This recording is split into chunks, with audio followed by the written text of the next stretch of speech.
The information in this podcast is for educational purposes only. You should consult your doctor, specialist, or physical trainer for advice on your physical wellness goals before you plan to follow any of the suggestions or recommendations in this podcast. Hello. Hola. Marhaba. Welcome to the Astro About Wellness podcast. Join me, Syazana B, and the Astro Duo, Asfar Azman, And Azima Azman. your host from New York.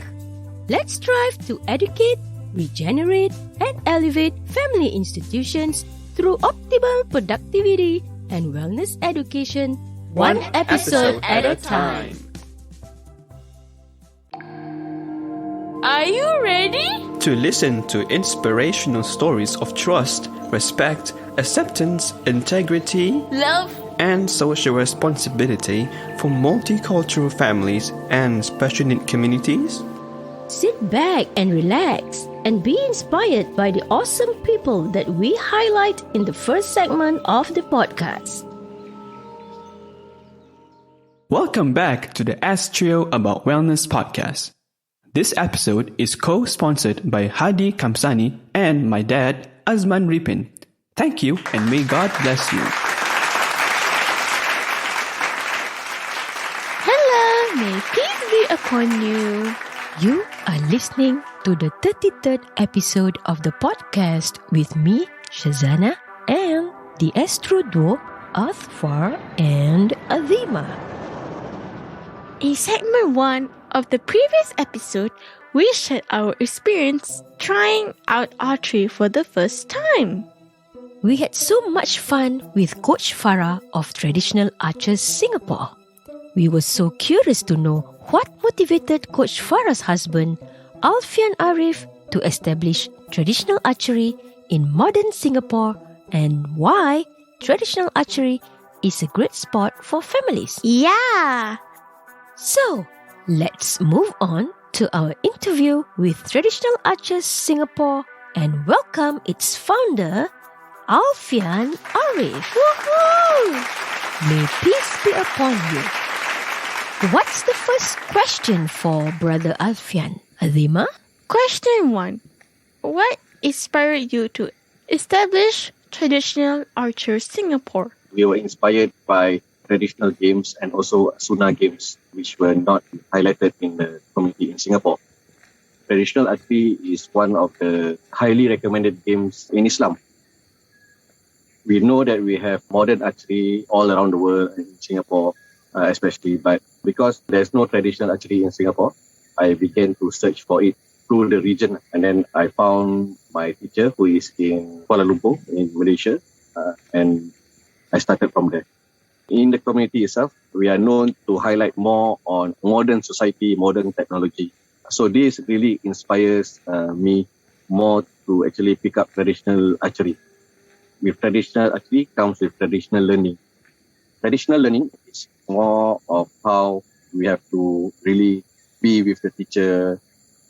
How I started is not entirely starting with archery itself, but then to wake up early 4:30 in the morning to do my tahajjud, my najat, my all the other sunnah prayers, and then from there I started to do that at least maybe about 1 month before my teacher actually start to teach archery itself. I have to do some other works like doing cocok tanam or doing some plant works and do some other works I thought which is not related to archery. Like pulling bands. It was quite tough because it is the testing of our ego, our patience. At least about 6 to 9 months, I have to go through all that before the traditional archery learning actually starts. The beautiful thing about this is that it actually lifted my own spirituality and my focus even before the archery program starts. Through the traditional archery learning, right, what I discovered was there was actually a batch of Malay armies that is actually part of the Fatih conquest of Constantinople or conquest of Istanbul. Although this is not known by many people, we have seen murals which is in Romania where the first line of the army is a Malay man with tanjak. I have an archer friend in Romania, so I asked him about these specific murals which is said to be on the churches of Romania. So he confirmed with me on the mural, and that actually confirmed the fact that there's existence of Malay army, the Malay regiment actually, in Sultan Fateh's army. So, Brother Alfian founded Traditional Archers Singapore out of his love for this Sunnah sport and wanting to do his bit for social responsibility so as to preserve this sport from disappearing in modern Singapore. Okay, let's move on to the second question. Question 2. Why do you recommend archery as a sport for both Muslims and people of other faiths? As we know, Nusantara itself is one of the earliest civilizations in the world. So it is sad to say that in the community now, there is no highlight or nothing has been brought up about traditional or instinctive way of hunting, because through modernization, we have lost touch of all this. In our programs, traditional archery enhances the instinctive features of a person. It is already in that person. Traditional archery is more on yourself, enhancing your capabilities rather than depending on equipments. But for traditional archery, you have a bow and then you have arrow. So the main focus in traditional archery is to use your instinct, or mata hati, they call it in Malay. In traditional archery also, we have features like walking while shooting or jumping while shooting. So this actually helps in your hand and mind coordination or mind and body coordination. Unlike, rifles, it's very hard to see, like, unless you are really in the army, then you have to walk and shoot as a recreational sport. Traditional archery, we can walk and shoot, jump and shoot, and then we also have running over obstacles and shoot. So these are the ones that actually help you advance your instinctive features. International competitions in traditional archery, we have games like, for example, in Hungary, we have 3 different settings of competition. The first day, we have a forest setting, which is like hunting. They have 3D targets of bears or pigeons, which are hidden, but then we don't know the actual distance of that target. So it is how well you understand your bows and arrows. Another example of setting is we shoot from the tower of a castle. We have never experienced that before in Singapore. So in Hungary, this is what I experienced. At a height of maybe 7 stories and then shooting down, the target is directly down, and we have to do stances called Jamal, which is an example of shooting down the well during the war times, or shooting down the castle wall where the enemy soldiers are climbing up the castle on the wall, and then those archers on the wall shooting downwards. So it's not a straightforward shooting. And then we also have, like I said earlier, dynamic runs where we have to run to a certain station, and while panting, we have to calm ourselves down to shoot certain targets and then run again. Like, for example, in Malaysia, we did this competition called the Spartan Archery, where we have to run at least 400 meters. I myself seldom jog, but then at the end of that competition, my legs were really stressed. I couldn't move my legs, so I was just lying down. My archer friends were, relax. Like, I have to really calm down my legs. Were really stiff at the point of time. These are kind of experience that we actually joined traditional archery for. Bravo! Did you know that you can show your support for the Astro About Awareness podcast by shopping at an online shop? Before we end segment 1, we'd like to invite you once again to check out Astrovelo Shop, apparel for women and kids in America at https://astrovelo.shop.social.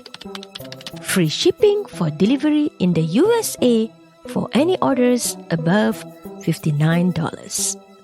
Stay tuned to segment 1 in the next episode. And listen to stories of trust, respect, acceptance, integrity, love, and social responsibility.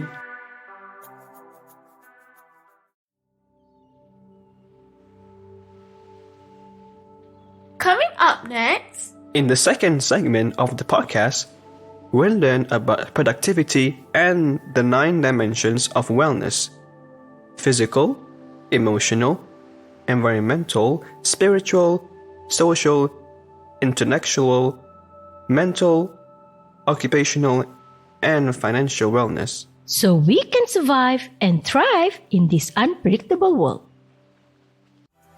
welcome back to segment 2 of the show.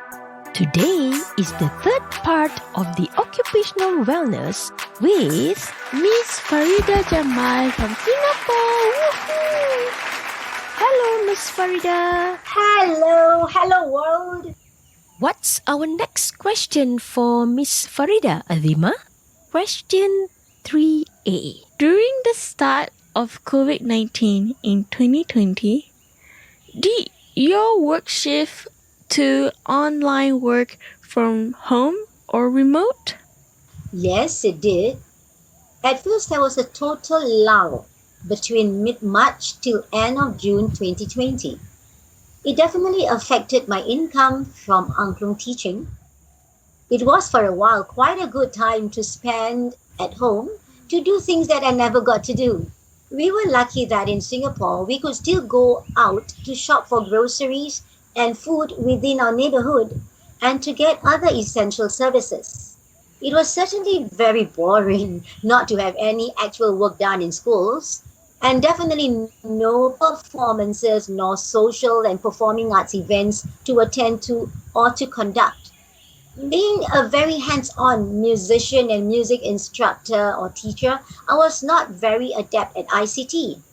This was impetus for me to learn to manage digital work and the basic equipment necessary for online work, including meetings and webinars for various interests. How long was Singapore on lockdown? How did you come to terms with having to stay at home, quarantine, practice social distancing, or no overseas travel? The circuit breaker or partial lockdown in Singapore pushed me to have more online communication with all my contacts. Over time, we actually enjoyed Zoom sessions as it meant we could reach out to the larger audience and global platform without spending time and money for actual traveling. At the same time, like all others, I certainly miss traveling, particularly for the Hari Raya celebrations in Malaysia. My mother and I used to go up north to spend the holidays with my brother and his family and other relatives who live in Kuala Lumpur. I had to cancel my business trip to Indonesia and instead order my angklung instruments to be shipped to me or the schools. The pause in leisure travel, which would usually include spa and massage sessions, was definitely a snag in my joy. I spent more time walking and exercising in the neighborhood parks. I suffered too for a while when swimming was not allowed. From July onwards, after the opening of Phase 1, instructors and coaches could begin our online teaching with our students after the academic teachers had had their first experience. It helped us to reconnect with our students and colleagues. It made us rethink our teaching methodologies and to be digitally resourceful and creative. From August 2, many Singaporeans had started attending or conducting face-to-face events and trainings with restrictions in the number of participants. This was a definite plus for us. I attended a course in safety in food handling, which was compulsory for all volunteers wishing to serve the community. I joined the Alliance of Singapore in a nationwide cookie baking and then mooncake making for the elderly. In November, the Ministry of Health relaxed the restrictions a little for the Ministry of Education. Thus, school activities could return to normal while enforcing the regulations like compulsory mask wearing, safe entry, and social distancing. This definitely gave us much relief. It was so good to be back to work again and carry out lessons and co-curricular activities. Oh, I feel you. Alhamdulillah, the Singapore government has finally made many new changes in late 2021. And with recent changes, Singapore has returned to almost like pre-COVID times. People are now allowed to gather again in larger groups and no more PCR or ART tests for travellers coming to Singapore. Yay! Now, what's the next question, Azima? Question 3B. What are you doing to make sure that you and your family members are staying healthy and engaged throughout the years? We practice heightened personal hygiene, partake in regular exercise, and consume more warm water and healthy food. We took advantage of the opening of nature reserves, beaches, and restaurants and started going to these places at least once a week for our family getaway and thus regain a good level of sanity and normalcy. We could receive visitors to our home according to the fixed number allowed, 5 and then 8. Thus, it was very good for my mother and my relatives for that very important family reconnection. Wow, I love what you did. What's next, Azima? Question 3C. Despite all the anxiety and confusion in an unpredictable world, how are you and your family moving forward and giving back to your community? I am blessed to still be able to hold on to my career and work for schools. Like many others who had a big cut or loss in our salaries earlier, I later received the government's help of a fixed advance salary. This gave me the golden opportunity to continue teaching my students and, more importantly, to prepare them for 2021 and the Singapore Youth Festival.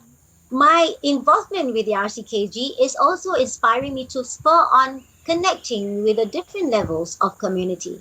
At the moment, my team is initiating service to the DOT, that's Daughters of Tomorrow, an NGO working for the betterment of women who are marginalized or going through a very challenging time.